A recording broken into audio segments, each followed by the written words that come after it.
Emosi adalah reaksi kompleks fisiologis dan psikologis manusia berupa luapan perasaan intens, seperti senang, marah, takut, atau sedih, yang muncul dalam waktu singkat sebagai respons terhadap stimulus internal maupun eksternal.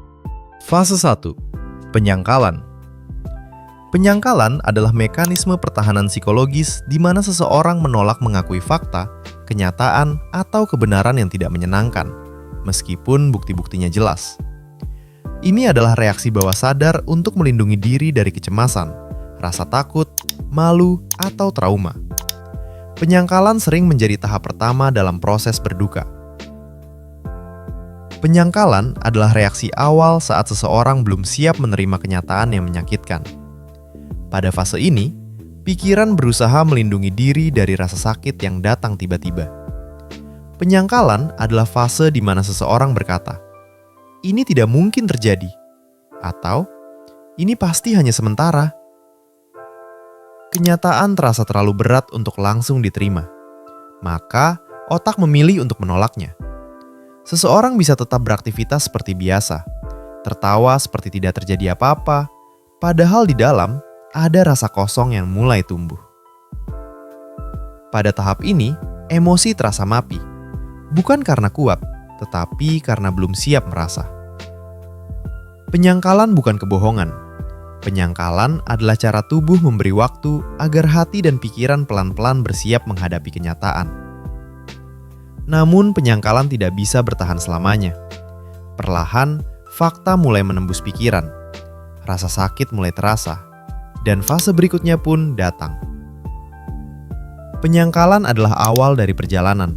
Langkah pertama sebelum seseorang benar-benar menghadapi perasaannya sendiri. Fase 2. Amarah. Amarah adalah emosi kuat yang muncul ketika seseorang merasa terluka, kecewa, atau diperlakukan tidak adil.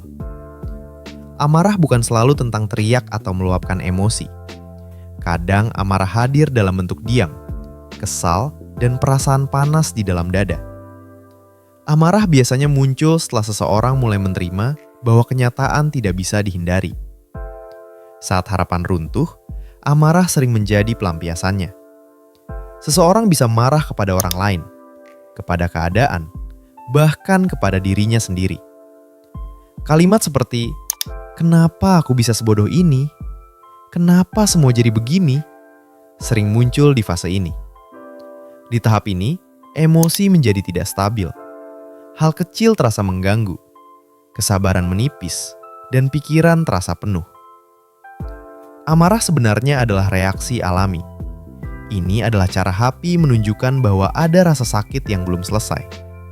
Namun, jika amarah dibiarkan terlalu lama, ia bisa berubah menjadi beban yang merusak. Karena itu, amarah bukan musuh, tapi sinyal bahwa ada luka yang perlu dipahami. Fase 3. Tawar-menawar. Tawar-menawar adalah fase di mana seseorang mencoba mencari jalan keluar dari rasa sakit yang sedang dialami. Di fase ini, pikiran mulai penuh dengan harapan, walaupun kenyataan sudah jelas. Seseorang mulai berpikir, "Bagaimana jika aku melakukan ini? Seandainya aku mengambil keputusan lain? Atau kalau aku berubah, apakah semuanya bisa kembali?"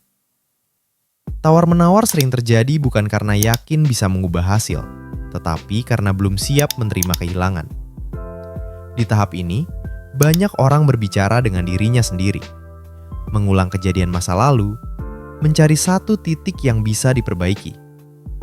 Kadang, tawar-menawar juga dilakukan dengan Tuhan. Janji dibuat, harapan digantungkan, asal rasa sakit ini bisa berkurang. Fase ini adalah bentuk putus asa yang dibungkus harapan. Bukan harapan yang kuat, tapi harapan kecil agar kenyataan tidak terasa terlalu menyakitkan. Namun, semakin lama seseorang terjebak di fase tawar-menawar, semakin sulit ia melangkah maju. Karena tidak semua hal bisa diubah, dan tidak semua kehilangan bisa dibatalkan. Fase 4. Depresi.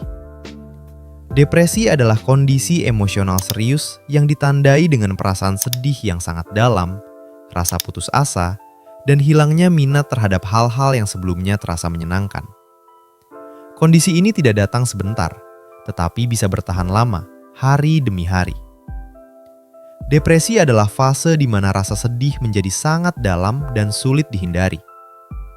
Pada tahap ini, seseorang benar-benar merasakan kehilangan yang terjadi. Tidak ada lagi penyangkalan, tidak ada lagi amarah, dan tidak ada lagi harapan bahwa semuanya bisa kembali seperti semula. Perasaan kosong mulai muncul. Hari-hari terasa berat. Hal-hal sederhana pun terasa sulit dilakukan. Depresi bukan hanya tentang menangis. Depresi adalah saat hati terasa lelah, pikiran penuh, dan tubuh kehilangan semangat. Seseorang bisa merasa sendirian, tidak dipahami, dan kehilangan arah. Namun fase ini bukan tanda kelemahan. Depresi adalah bagian alami dari proses menerima kehilangan, sebelum seseorang perlahan bisa berdamai dengan kenyataan. Fase 5. Penerimaan. Penerimaan adalah kondisi emosional di mana seseorang mulai memahami dan menerima kenyataan yang terjadi, tanpa lagi melawan atau menyangkalnya. Penerimaan bukan berarti rasa sakit itu hilang sepenuhnya. Bukan berarti semuanya baik-baik saja. Penerimaan adalah fase di mana seseorang berhenti bertanya, "Kenapa ini harus terjadi?" dan mulai berkata, "Inilah yang terjadi." Pada tahap ini, hati mulai sedikit lebih tenang. Bukan karena luka sembuh, tetapi karena luka itu diterima. Tidak ada lagi perang antara harapan dan kenyataan. Tidak ada lagi usaha untuk mengubah masa lalu. Seseorang mulai belajar hidup berdampingan dengan rasa kehilangan, mengingat tanpa hancur, merasa sedih tanpa tenggelam. Penerimaan bukan menyerah. Penerimaan adalah keberanian untuk melanjutkan hidup meski tidak sama seperti sebelumnya. Langkah terasa pelan, napas masih berat, namun arah mulai terlihat.